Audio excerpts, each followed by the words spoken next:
In this video, we're going to talk about illegal immigration and the impacts it has on the housing market. We're going to break down all of the data just through facts because right now there's a claim that's getting a lot of traction. A lot of young people are saying housing is way too expensive. Why is that? Because we flooded the country with 30 million illegal immigrants who are taking houses that ought by right go to American citizens. More people crossing the border equals more demand for housing, which is causing housing prices to increase for everyone else. And at face value, it sounds like it would make sense. But the housing market doesn't work just based off simple headlines. They move because of the housing supply and demand, along with credit conditions, labor markets, zoning laws, interest rates, and all of these other factors interacting at the same time. So today, we're not talking about politics, we're looking strictly at data. We'll start with looking at the numbers of how many illegal immigrants have come into the country, are in the country, all using the Pew Research Center and Department of Homeland Security estimates that they've put out. Then we'll examine where population growth is coming from using the US Census Bureau data. We'll also take a look at whether this is primarily affecting renters or home buyers. Then I'll be analyzing the role immigrants play in construction labor using National Associates of Home Builders and Bureau of Labor Statistics data. And finally, we'll walk through peer-reviewed economic research, including studies from the Quarterly Journal of Economics and the National Bureau of Economic Research. Because the answer isn't a clean yes or no. Does illegal immigration affect housing? It depends on geography, supply responsiveness, and broader credit conditions. So by the end of this video, you'll understand exactly why immigration is part of the housing story, but not the entire explanation. Before we discuss the impact on housing, we first need to define what we're actually measuring. When people refer to illegal immigration, federal agencies use the term unauthorized immigrant population, meaning individuals residing in the U.S. without lawful permanent status. According to Pew Research Center, the most recent comprehensive estimate places the unauthorized population at approximately 10.5 to 11 million people based on 2021 data from the Census Bureau surveys and Department of Homeland Security records. That figure has changed over time. DHS Office of Immigration Statistics data shows the population rose in the early 2000s, declined after 2008 financial crisis, and remained relatively stable through much of the 2010s. Now,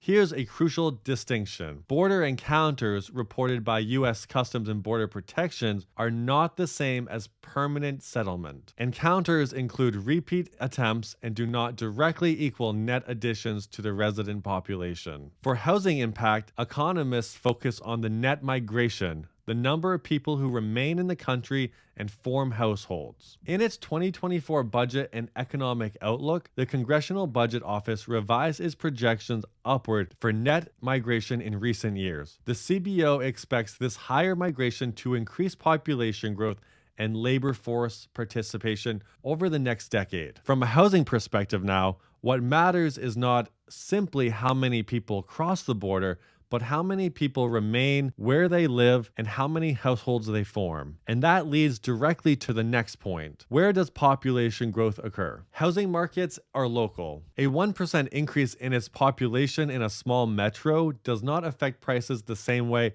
as 1% increase in New York, Los Angeles, or Miami. According to the U.S. Census Bureau American Community Survey, immigrant populations are concentrated in specific states, including California, Texas, Florida, New York, and New Jersey. Population growth also clusters at the metropolitan level. Now, this matters because rental and home price inflation vary widely by city. Data from the Zillow Observed Rent Index and Apartment List reports show that between 2021 and 2023, some Sunbelt metros experienced double-digit rent growth, while others remained relatively stable. So why is there a difference? Supply responsiveness, to put it simply. Economist Albert Size wrote in the Quarterly Journal of Economics demonstrated that cities with restrictive zoning and limited land availability respond very differently to population increases than cities with flexible housing supply. In supply-constrained metros,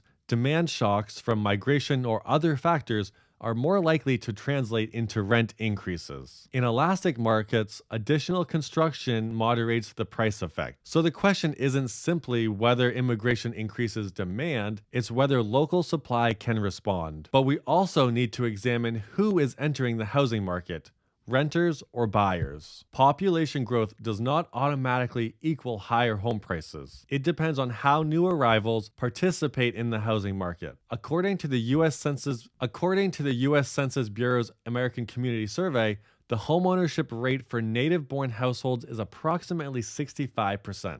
Now, for foreign-born households, overall, it is closer to 50%. And for illegal immigrants specifically, estimates from the Pew Research Center indicate significantly lower homeownership rates, especially in early years after arrival. Most of them have to rent. And there are a few reasons why. There are limited access to conventional mortgage credit, there's income documentation challenges, lower median income levels, and higher geographic mobility. Census housing data also shows immigrant households are more likely to live in shared housing units, which increases occupancy per rental unit. From a housing mechanics standpoint, that means immigration-related demand pressure is more likely to appear first in rental markets, particularly lower cost rental segments and high density urban areas. Meanwhile, national home purchase markets are more heavily influenced by mortgage rates, credit availability, inventory levels, and homeowner mobility. According to Federal Reserve mortgage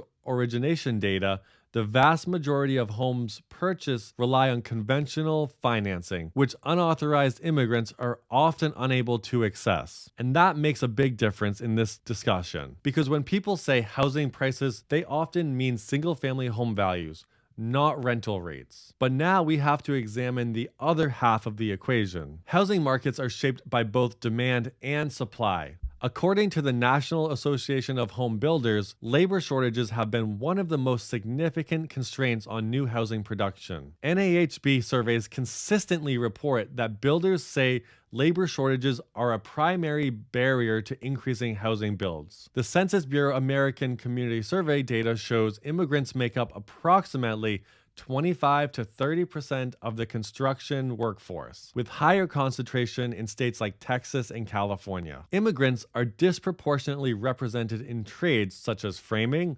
roofing, drywall, and concrete work. Meanwhile, the Bureau of Labor Statistics data shows construction employment levels remain constrained relative to long-term housing demand trends. After the Great Recession, construction employment declined sharply and took years to recover. Housing starts remained below historical averages relative to household formation for much of the 2010s. Many housing economists argue that chronic underbuilding since 2008 is a central contributor to today's affordability challenges. So, immigration influences both sides of the housing equation. It increases demand through household formation, but it also contributes to labor supply, which increases construction capacity. The net price effect depends on how those forces interact on a local level. Now, one of the most cited studies on immigration and housing comes from economist Albert Size, who published in the Quarterly Journal of Economics in 2010. He found that immigration increases housing demand and that in supply-constrained cities, rents tend to rise more in response to immigration inflows. His estimates suggest that a 1% population increase from immigration is associated with the roughly 1% increase in rents in constrained markets. However, in cities with more elastic construction, the price effects were significantly smaller. More recent National Bureau of Economic Research working papers show similar patterns. Localized rental effects, especially in lower income segments, but more modest impacts on overall metro home prices relative to macroeconomic forces. The Congressional Budget Office's 2024 outlook also notes that higher net migration increases labor supply and economic output, but does not identify immigration as the primary driver of national home price inflation. During the 2020 to 2022 housing surge, Federal Reserve data, Case-Shiller price indices, and mortgage market reports identified historically low interest rates, aggressive monetary stimulus, and limited housing inventory as a dominant driver. So immigration is only one variable in a very complex system. So with all of that said, immigration increases housing demand, that is measurable. The short-term effects are more visible in rental markets than in national home purchase markets. The impact varies significantly by metro and depends on supply constraints. Immigration also contributes to construction labor supply, which increases housing production capacity, which leads to the fact that most peer-reviewed research finds that immigration can raise rents in supply-constrained cities, but national home price trends are more strongly driven by interest rates, credit conditions, and long-term underbuilding. Immigration is only part of the housing equation, but it is not the sole reason why housing prices have surged so dramatically and why we have such a large housing shortage on our hands. Let me know your thoughts down below. I know this is a very divided topic, so I'd love to hear your points of view down below.